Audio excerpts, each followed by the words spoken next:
Now, I must acknowledge that yesterday was an interesting day.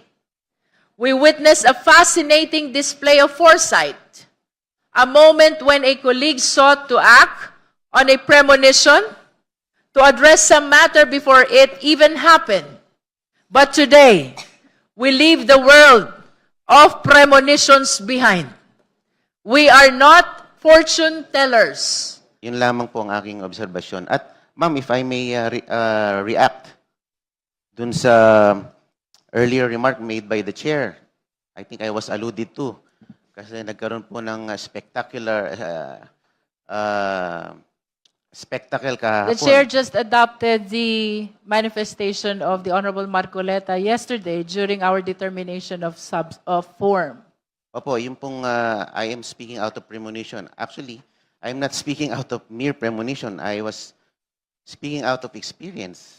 But that's what the committee heard. Nevertheless, Honorable Marcoleta, this is likewise not a subject matter of this impeachment proceeding. Opo, winawarningan ko lang po ang audience na to observe proper decorum. Wala naman po sigurong masama doon, Madam Chair, di po ba?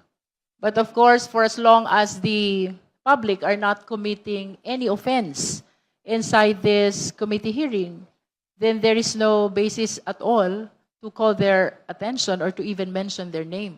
Okay, ma'am, pero nagkaroon po ng president kasi sa Senado. Salamat po.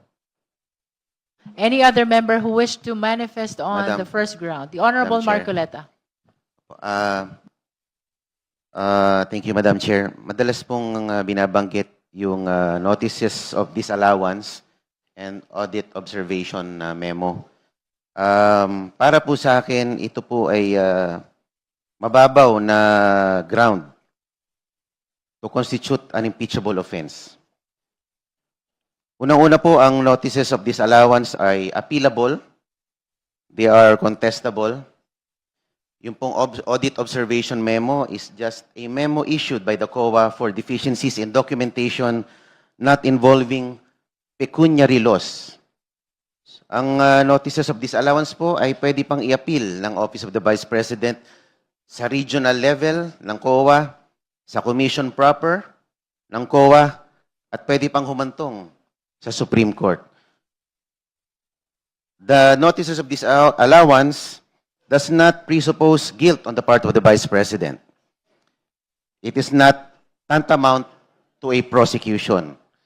Kaya wag po natin itong gamitin, itong mga dokumento na ito, as if meron ng ginawang kamalian ang ating Vice Presidente. Dahil dito po pumapasok yung procedural due process kung ito pa'y accorded sa ating Vice Presidente. At isa pa po, yung pong mga ginawa ng Quadcom nung nakaraang taon, yung pong pagbubukas ng mga envelope, I don't think yan po ay kasama sa trabaho ng Kongreso. Dahil ang pag-audit po ay trabaho ng COA.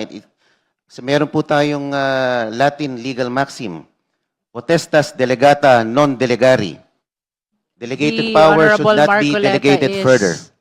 Reminded to confine the manifestation to the subject matter of the impeachment Opo, proceeding. this is pertaining to the...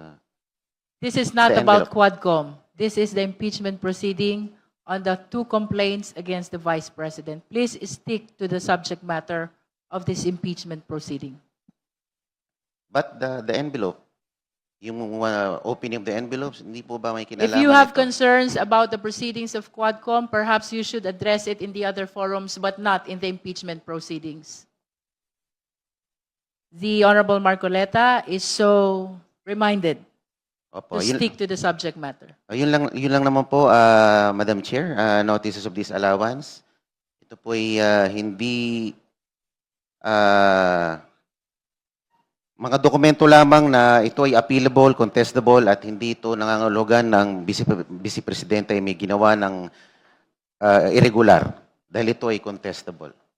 Yun lamang po ang aking obserbasyon. At ma'am, if I may react dun sa earlier remark made by the chair, I think I was alluded to. Kasi nagkaroon po ng spectacular spectacle The chair kahapon. just adopted the manifestation of the Honorable Marcoleta yesterday during our determination of form. Opo, yung pong I am speaking out of premonition. Actually, I'm not speaking out of mere premonition. I was speaking out of experience. But that's Opo. what the committee heard. Nevertheless, Honorable Marcoleta, this is likewise not a subject matter of this impeachment proceeding. Opo, winawarningan ko lang po ang audience na to observe proper decorum. Wala naman po sigurong masama doon, Madam Chair, di po ba? But of course, for as long as the public are not committing any offense inside this committee hearing, then there is no basis at all to call their attention or to even mention their name. Okay, ma'am, pero nagkaroon po ng president kasi sa Senado. Salamat po.